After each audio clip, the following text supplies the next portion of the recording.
Nós falamos de cisma, vamos voltar um pouco. Quando é que termina a desobediência justificável e o cisma?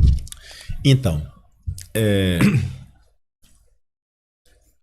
o apóstolo fala na carta aos Romanos que a nossa obediência é uma obediência na fé. Romanos capítulo 1, versículo 5, se eu não estou enganado agora. A nossa obediência é uma obediência na fé. Obedientia fidei. Então, quer dizer que a obediência ela está delimitada pelo que é de fé. E o que é a fé? É aquilo que nós recebemos dos santos apóstolos e, no curso dos séculos, o magistério da igreja foi deixando clara qual é esta fé católica, né? A última definição dogmática que nós tivemos foi em 1950, o dogma da Assunção da Virgem Maria. A última definição dogmática, estritamente dogmática, onde o Papa de fato arriscou sua infalibilidade. 1950, Pio XII, com a Assunção da Virgem Maria. A partir de 1950 não houve, com certeza, uma definição dogmática.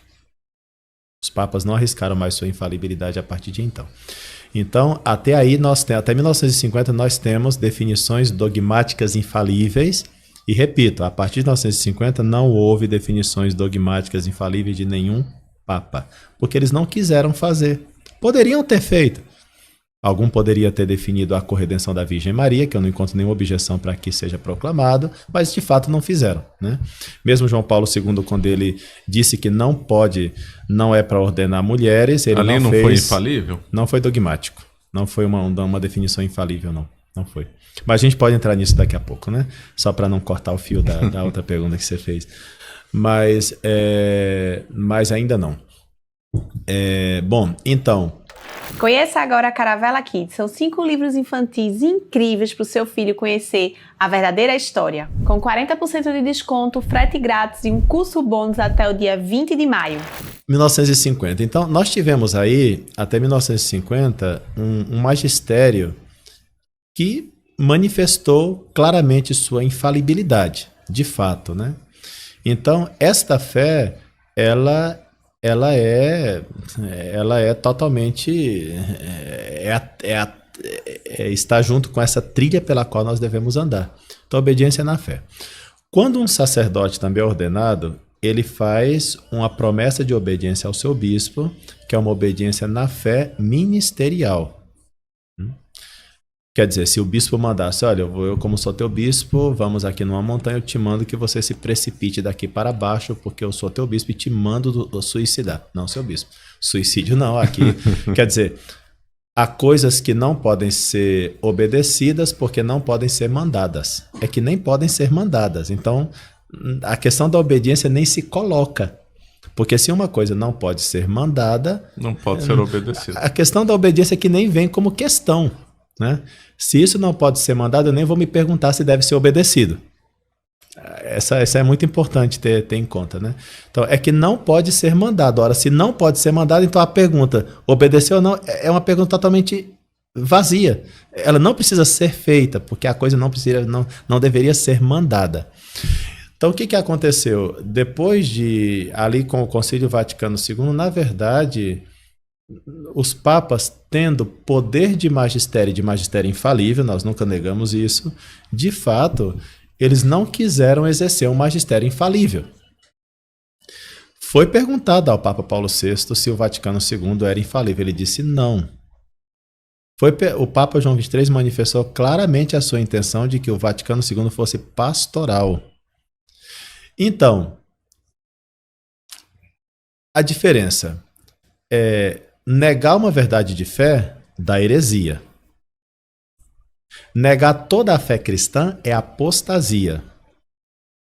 Não submeter-se à autoridade da igreja é cisma.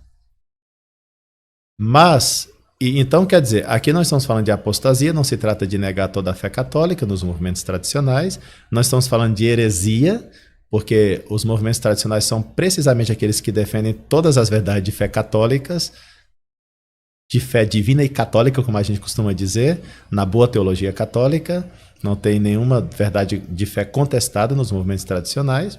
todos aceitam. Então a questão única é o cisma. O cisma seria, então, não submeter-se à autoridade do Romano Pontífice.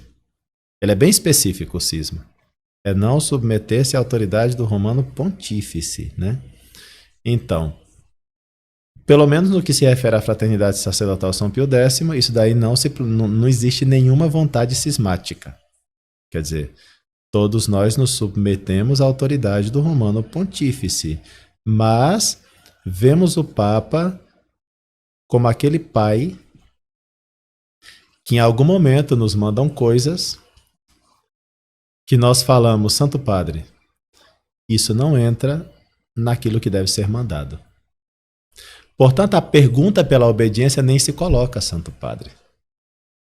Isso é um pouco mais, quer dizer, isso daqui tem uma profundidade também no que se refere à nossa maneira de entender a própria obediência, porque muita gente pensa que a obediência é assim, existe um superior, existe um súdito. O superior manda, o súdito obedece.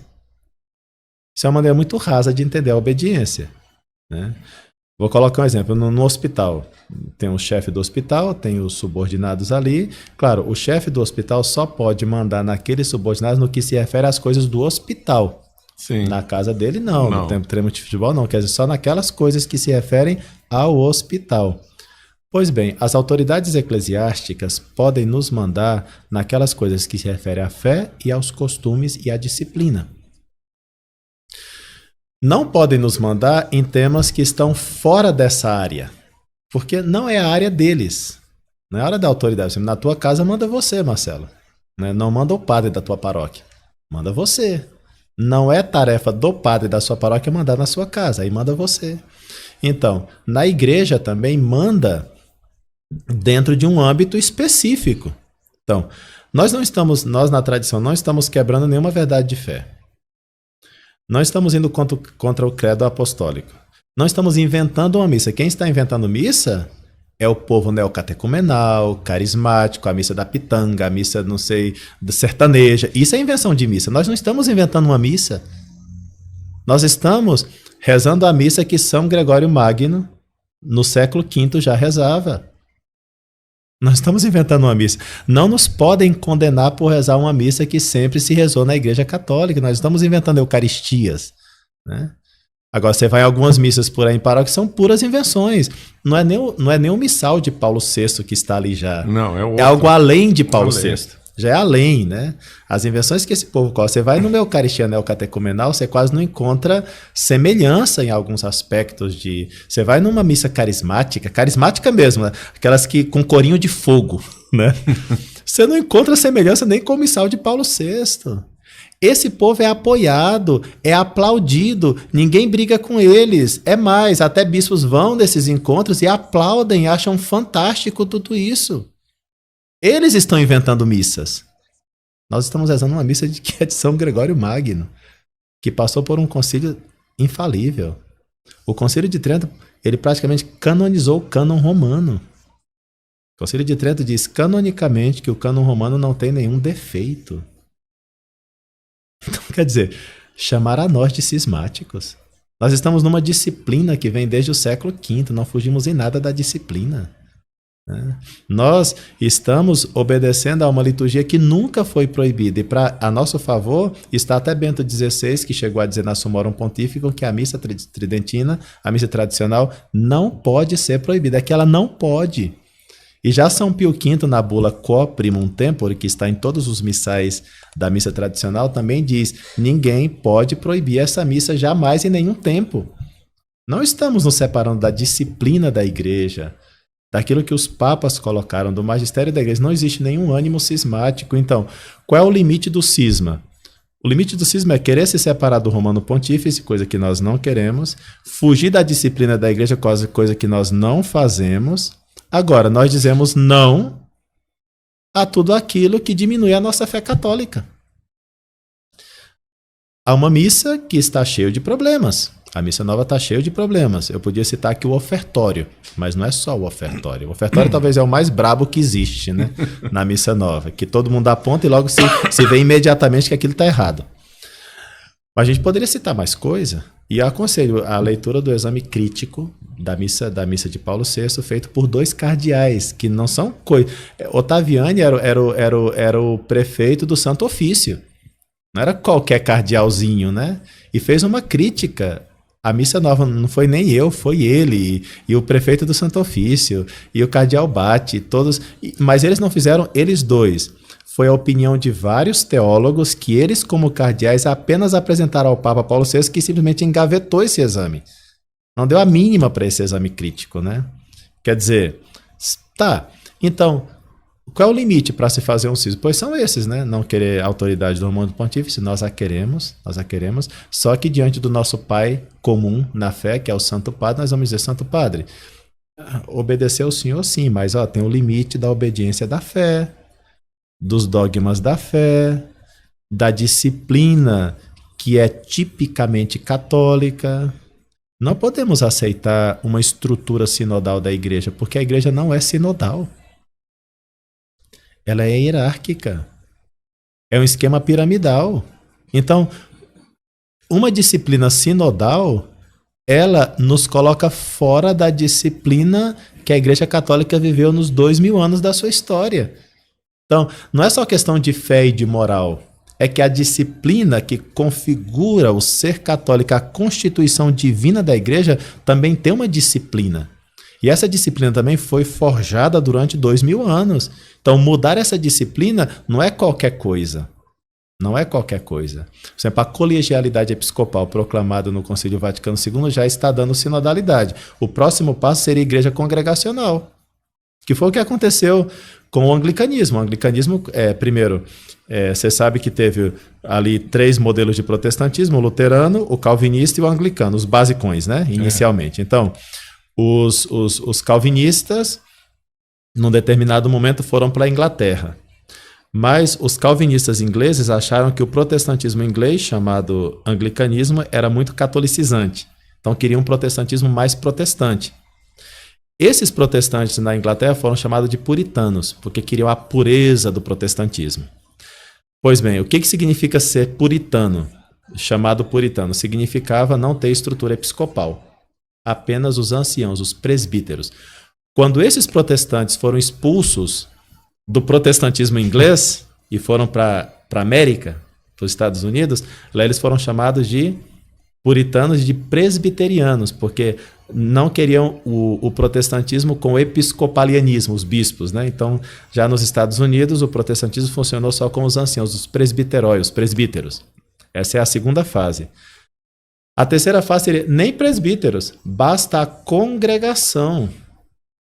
E a congregação dos fiéis delega aquele que vai ficar à frente, que é mais ou menos a fase que nós estamos chegando. Cuidado. Por quê? Agora, por exemplo, já na Alemanha, um sacerdote, para fazer a sua homilia dominical, tem que escrever o texto, em algumas paróquias já tem que escrever o texto, submeter o texto ao conselho paroquial dos leigos, e os leigos vão aprovar a homilia do padre, o sermão do padre.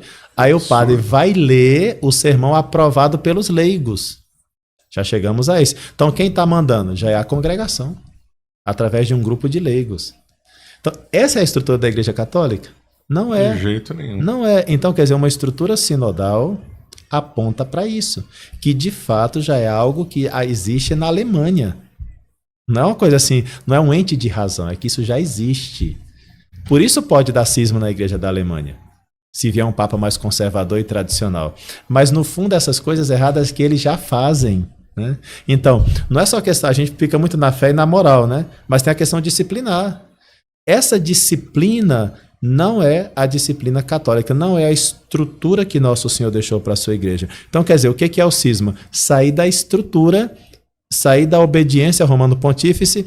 Ora, nós na tradição estamos defendendo exatamente a estrutura piramidal da Igreja Católica. Por isso, muitos pontos da Lumen Gentium nos parecem horrorosos, porque a Lumen Gentium, o documento sobre a Igreja do Concílio Vaticano II, já dá abertura para uma igreja sinodal, para mudar a estrutura da Igreja Católica. Ora, mudar a estrutura da Igreja Católica, precisamente isso está no campo do cisma, coisa que nós não queremos. Quer dizer, Qual é o limite do cisma? É isso, não querer obedecer ao Romano Pontífice e furtar-se a estrutura visível da igreja. Coisa que os movimentos tradicionais não querem. Tá bom, sempre tem os loucos do sede vacantice, esse é outro isso assunto, que eu ia perguntar. tá? Esse é outro assunto. Você acaba de assistir um corte do Caravelas Podcast. Na tela está aparecendo o episódio completo e outro corte. Muito obrigado pela atenção.